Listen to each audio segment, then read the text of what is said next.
value of this trick that I'm going to show you, that whenever you do, you'll get a burst of courage, a burst of energy, burst of motivation every time you do it, okay? If you do it correctly, to program yourself, okay? I want to show you how I had programmed myself to do NLP back in 6th and 7th and 8th grade without even knowing what NLP was.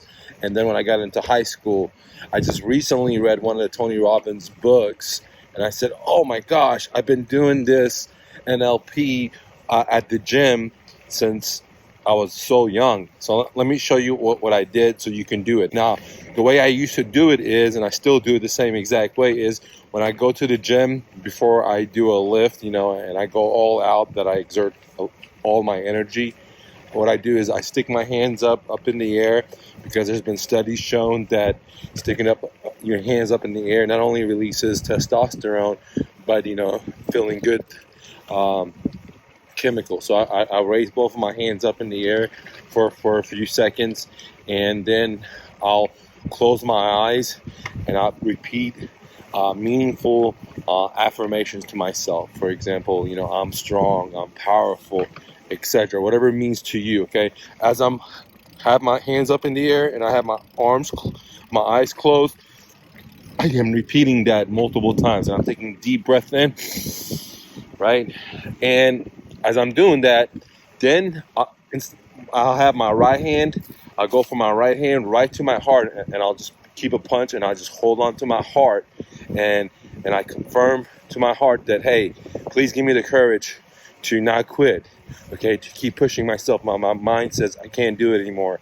My leg says I can't do it anymore. And I hear that beat, boom, boom, and that lets me know that, God's in me, right? My heart is going and never takes a rest, so I am strong.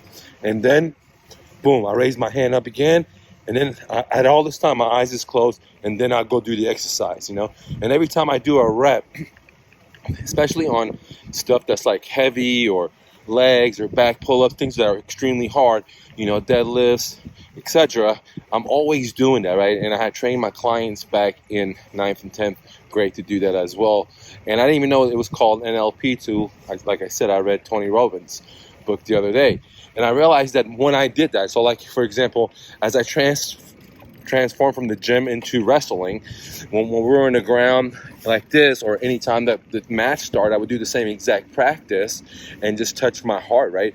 And I would get instantly this like bolt of energy, like but more than that, right? Like, depends on how you program yourself, and boost of energy, confidence, and the ability just to keep going over and over without quitting. Every time I did that, like, when I do that right now, I've been practicing. It gives me this energy, like, and so this is why it's so important to use tactics like this. And sometimes you probably are in your life, you don't even realize it, right?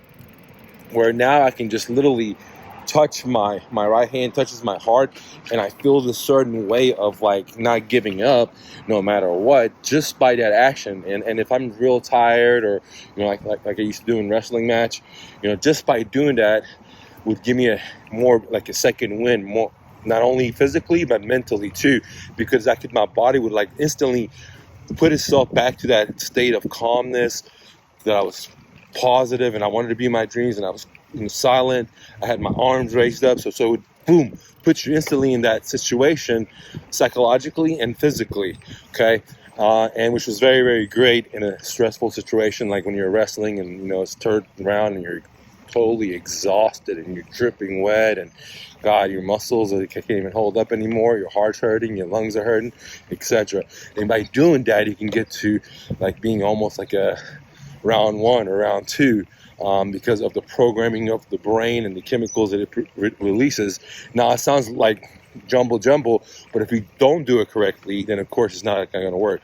You have to do this for multiple, maybe like at least 2 or 3 months, where every exercise you go hard, you don't quit. Now, if you go through that exercise and you don't give it all, then when you're going to do that, then you're going to give that same exact result in your life when you do that message for yourself. So it's very important that you don't lie to yourself in that one set, that you really give it all and you touch your heart and you ask it to give you the power You give it to it all and not quit.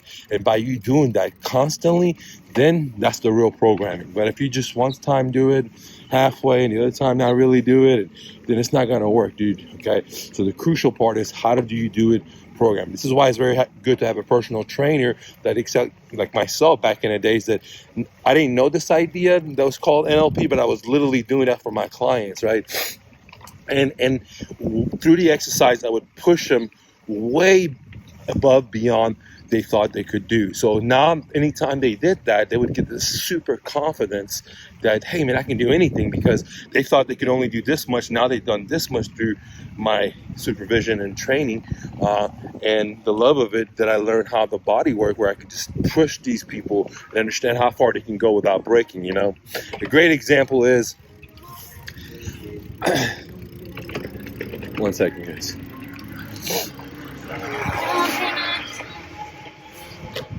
Guys, a good example of mental toughness is that I bicycled with this gentleman. It was 10, maybe 12, 15 years younger than me. He was 6'4". He was way more muscular. I'm only 6. We had more weight, way taller, way younger. And we went for a bicycle trip, and I asked him, what's the most you ever done? And he said he had only done like 15 miles, or no, 10 miles, the max. And so anyways, I said, okay, I know this guy's physically in shape, and this is his mental breakdown.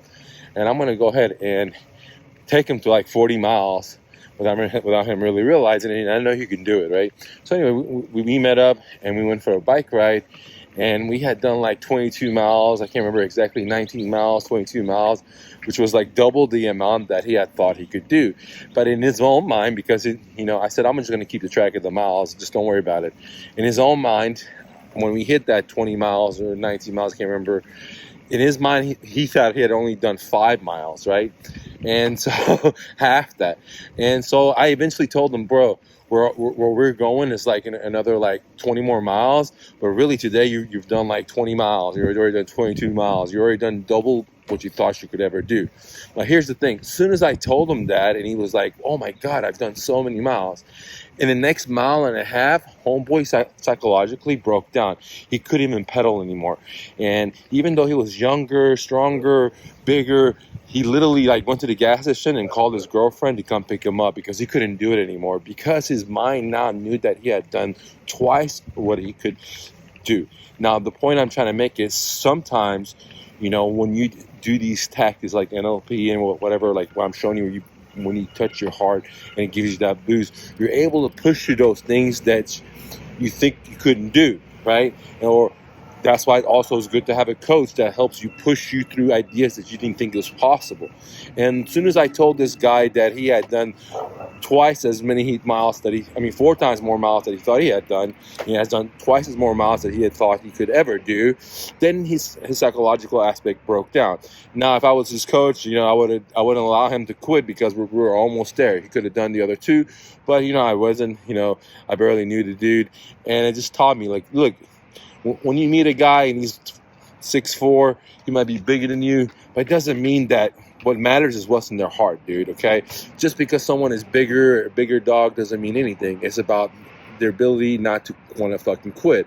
And that's the key, dude. So, and sometimes through training, like having a coach that helps you understand this stuff and psychologically pushes you, helps you do more deals. It doesn't matter if you're a real estate investor, you own a moving company, you have a roofing business. It doesn't matter. Someone that understands the system, has gone through it, will help you. So if you're interested in doing deals together, let's do deals. My smart coaching program, where I'll work with you one-on-one and help you find deals locally, and very little risk to you, okay? And we'll split the profits. You can check it out at myrealestatedojo.com. So the point of the story is, guys, not only your mindset, but never take no for an answer, okay? Peace.